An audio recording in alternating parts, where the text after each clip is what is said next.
हाँ देखिए बेटा, क्या है, find out work done in inserting slowly A dielectric slab of dielectric constant K between plate of parallel plate capacitor when battery is kept connected।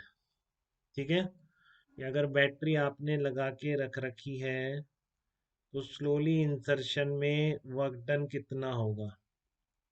तो यहाँ पर आप डायरेक्ट जवाब भी दे सकते हैं, क्योंकि आपको पता है कि स्लोली इंसर्शन में एक्सटर्नल वर्क कितना लगाना पड़ेगा, एक्सटर्नल फोर्स कितना लगाना पड़ेगा, वो उतना ही जितना इलेक्ट्रिक फील्ड का है, वो कांस्टेंट है। ठीक है, और इनटू आप क्या कर सकते हैं, जितना भी डिस्प्लेसमेंट होगा बस।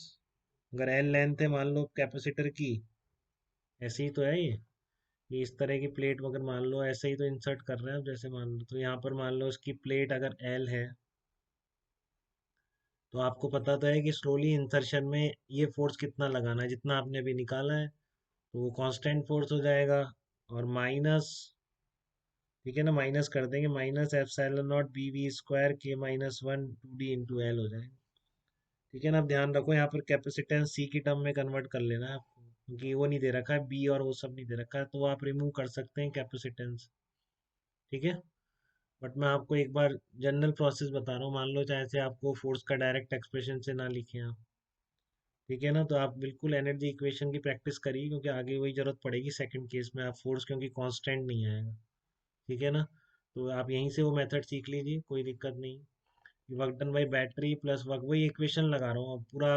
वहाँ पे हमने ऐसे डेरिवेशन यूज किया था, यहाँ पूरा क्वेश्चन ही कह दिया उसने कि एक्सटर्नल फोर्स लग रहा है इसके स्लोली इंसर्शन में, तो बताइए एक्सटर्नल वर्क डन कितना होगा। तो कुछ नहीं लिखा हो ना, फाइंड आउट वर्क डन, तो इसका एक्सटर्नल का वर्क डन है। अब आप पूरी प्रॉपर इक्वेशन लगाइए, वर्क डन में बैटरी प्लस वर्क डन में external delta H plus delta U plus delta के, स्लोली इंसर्शन है तो इसलिए आपका वो डेल्टा के वाला टर्म गायब हो गया, डेल्टा एच गायब हो गया, स्लोली इंसर्शन पहली बात हो चुकी, आई नेग्लिजिबल होगी, तो बस यही है।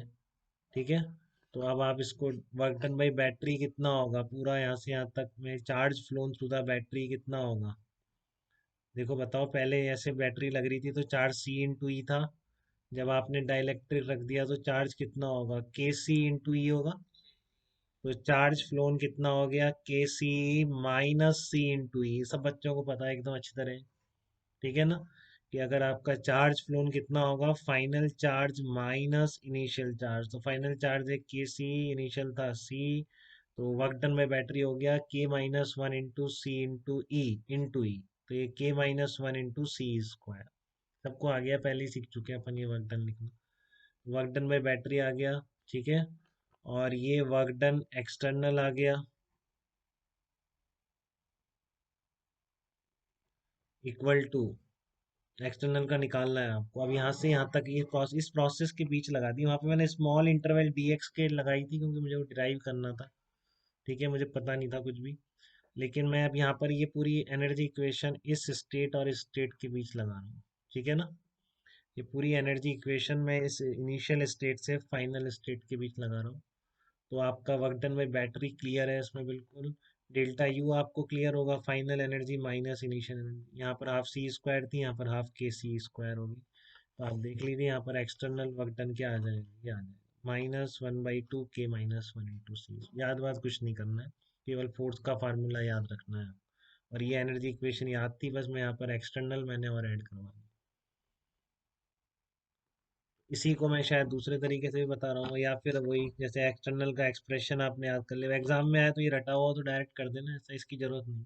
बट इससे नेक्स्ट केस में ये मेथड के बिना आप नहीं निकाल पाएंगे, क्योंकि ये बैटरी लगी हुई है तो फोर्स कांस्टेंट आ जा रहा है, बैटरी हटाने वाले केस में ये फोर्स कांस्टेंट नहीं आया।